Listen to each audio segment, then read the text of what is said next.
Let her fly? You're joking. She can't even pass the psychological evaluations. We have Jackson, top of his class. The quiet girl watched silently as the F-22 Raptor was rolled out of the hangar.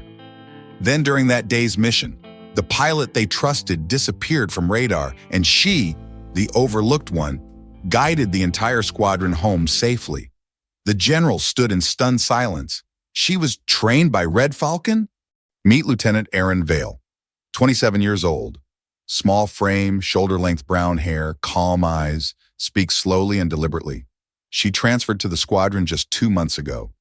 Despite graduating from tactical fighter pilot training, Erin has never been assigned to lead any mission. They always choose Jackson instead. Jackson, high technical scores, aggressive attitude, the more reliable choice according to the commanding officer. A lieutenant jokes, "She flies like she's taking a leisurely stroll, not suited for air combat."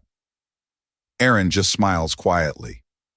Every day, she meticulously checks the aircraft's electronic systems.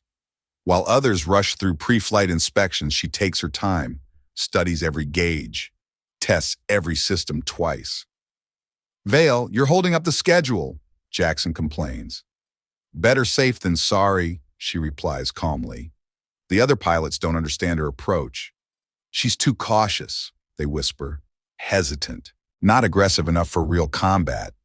But Erin isn't being cautious. She's being thorough. There's a difference between fear and preparation, between hesitation and precision. Her flight instructor once told her, "The best pilots aren't the loudest ones. They're the ones who understand their aircraft like it's an extension of their own body." She carries that lesson with her every day.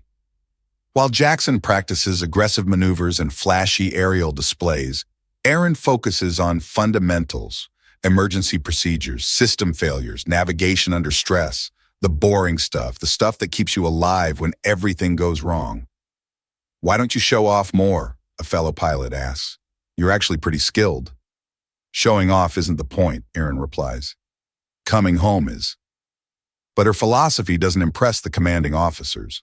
They want confidence, aggression, the kind of pilot who attacks problems head-on, not someone who quietly prepares for disaster. So Jackson gets the lead assignments, the important missions, the recognition, and Erin gets backup duty. Support role, they call it. Perfect for someone like you. She doesn't argue, doesn't complain, doesn't demand better assignments. She just keeps preparing. Because somewhere, deep in her training, she learned something the others don't know. The most dangerous missions aren't won by the most aggressive pilots. They're won by the ones who survive when aggression fails. Comment: have you ever seen someone pushed aside just because they didn't fit the tough stereotype others created? Type, "I've seen it." The mission: border patrol at high altitude. 2 F-22 Raptors monitoring a hotspot, formation flying. Jackson leads. Erin follows as backup, standard procedure, routine flight, or so they thought. 20 minutes into the patrol, they enter a high-pressure zone. Increased radar activity. Potential hostiles in the area. Jackson should maintain formation, stay in communication, follow protocol. Instead, he switches off encrypted communication and goes rogue. Jackson respond, maintain formation, silence. On the radar screen, Jackson's blip veers off course, then disappears. Command center erupts in chaos. "Where's Jackson? He's gone dark. We've lost contact." The other pilots in the formation start to panic. "What do we do? Should we break formation? Command, we need orders." But command has no answers, no backup plan, no protocol for this situation. Meanwhile, Erin remains calm.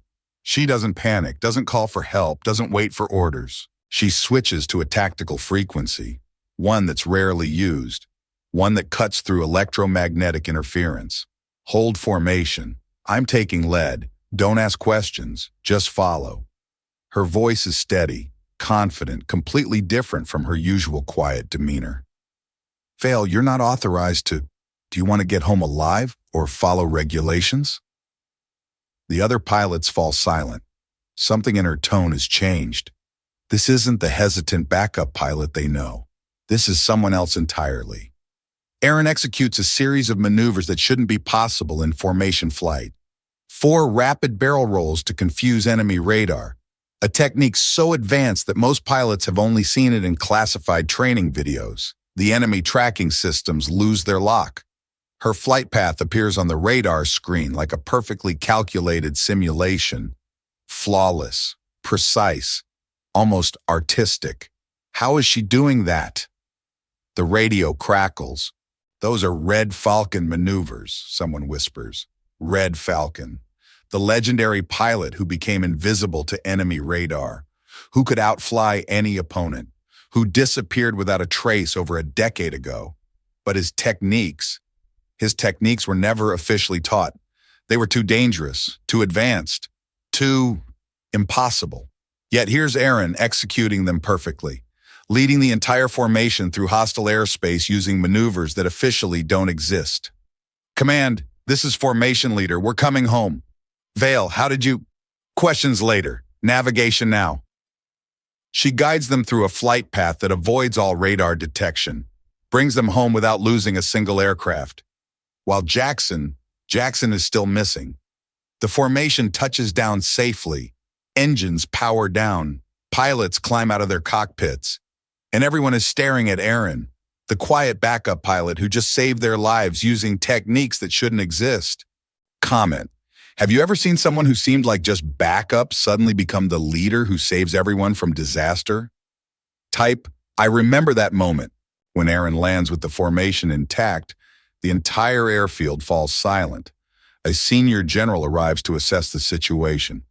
Who guided the formation home? Lieutenant Vale, sir. The general frowns, reviews the flight data, studies the radar recordings. When he sees the manual control adjustments in Aaron's cockpit, he freezes. These are reverse response techniques, Red Falcon signature moves. Nobody teaches this anymore. He approaches Aaron directly. Who trained you? She looks at him calmly. Nobody official, just someone who lived hidden in the mountains, called himself Falcon. I met him when I was 19, studied with him for 6 months. But it was enough. The entire squadron goes quiet. An officer whispers, Red Falcon disappeared after 2010. We thought he was dead. The general removes his glasses, stares at Aaron with new respect. Red Falcon was the most skilled pilot in Air Force history. He could make any aircraft invisible to radar. His techniques were classified above top secret. Why? A pilot asks. Because he was too good. His methods were so advanced, so dangerous, that we couldn't risk teaching them to regular pilots. Only a select few ever learned from him directly. The general turns back to Aaron. Where did you find him? I didn't find him. He found me. What do you mean? I was 19, just finished basic training, got lost during a survival exercise in the mountains. 3 days without food or water. She pauses, remembering. I thought I was going to die. Then this man appeared, older, quiet, moved like he was part of the landscape. What did he say? Nothing at first. Just brought me water, food, showed me how to navigate by stars instead of GPS. Then what? He watched me for a few days, saw how I handled stress, how I solved problems, how I stayed calm when everything went wrong. And then he said I had the right instincts, asked if I wanted to learn to really fly. The general leans forward. 6 months with Red Falcon. What did he teach you?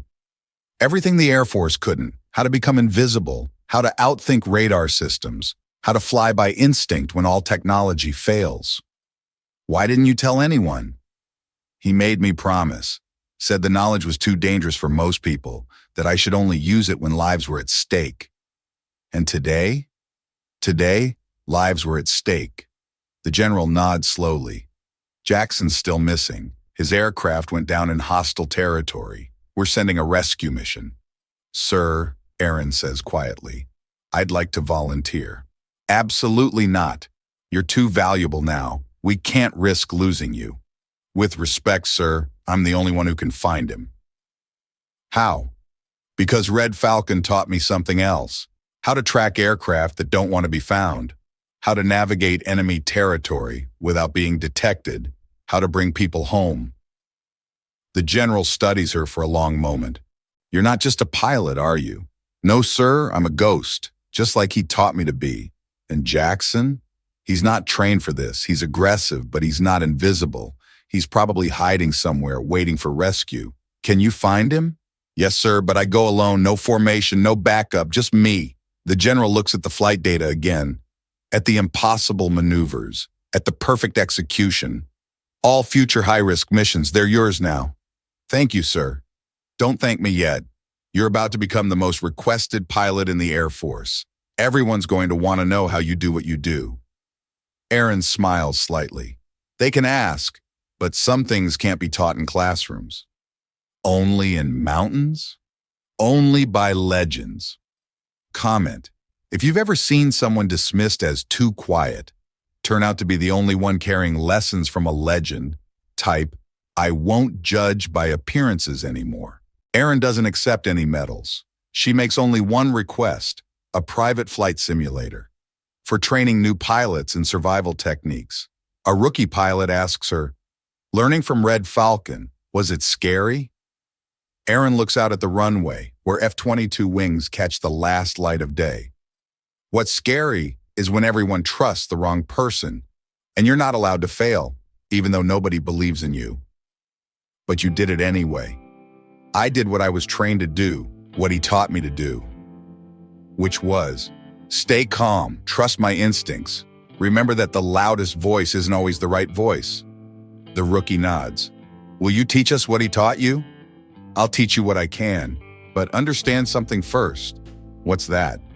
Red Falcon didn't just teach me to fly, he taught me to think, to see patterns others miss, to prepare for situations that haven't happened yet. Like what?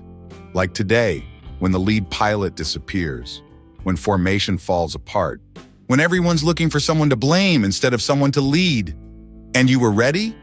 I've been ready for 6 years, every day, every flight, every mission. Why didn't you tell anyone?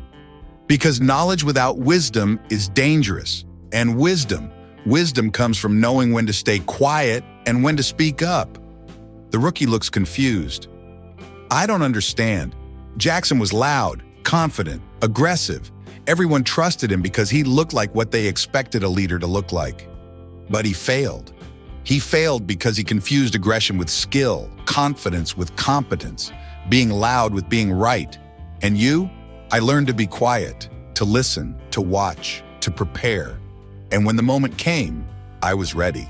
Is that what Red Falcon taught you? That's what survival taught me. Red Falcon just showed me how to fly. The rookie stands to leave. Ma'am, will you really teach us? I'll teach you to think like ghosts, to fly like shadows, to come home when everyone else is lost. And if we can't learn, then you'll learn something else, something just as important. What's that? How to recognize the quiet ones, the ones who don't need to prove themselves, the ones who carry lessons from legends. She puts her helmet back on, because someday your life might depend on trusting a voice that everyone else ignored. Comment, type, I will live kindly.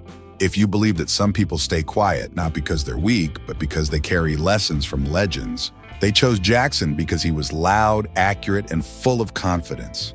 They overlooked Erin because she was quiet, methodical, and careful. But when everything fell apart, Erin flew like Red Falcon himself was in the cockpit. Because sometimes the quietest person carries the deepest lessons, and there are teachers who only appear in the shadows, but their legacy continues to fly. The most dangerous assumption we make is that leadership looks a certain way, sounds a certain way, acts a certain way. But real leadership isn't about being the loudest voice in the room. It's about being the calmest voice when everything goes wrong. It's about carrying knowledge that others don't even know exists. It's about being prepared for situations that haven't happened yet. Lieutenant Erin Vale didn't just save her squadron that day. She proved that legends don't always announce themselves. Sometimes they work quietly in the background, preparing, learning, waiting, until the moment comes when everyone needs a ghost, a shadow, a student of Red Falcon,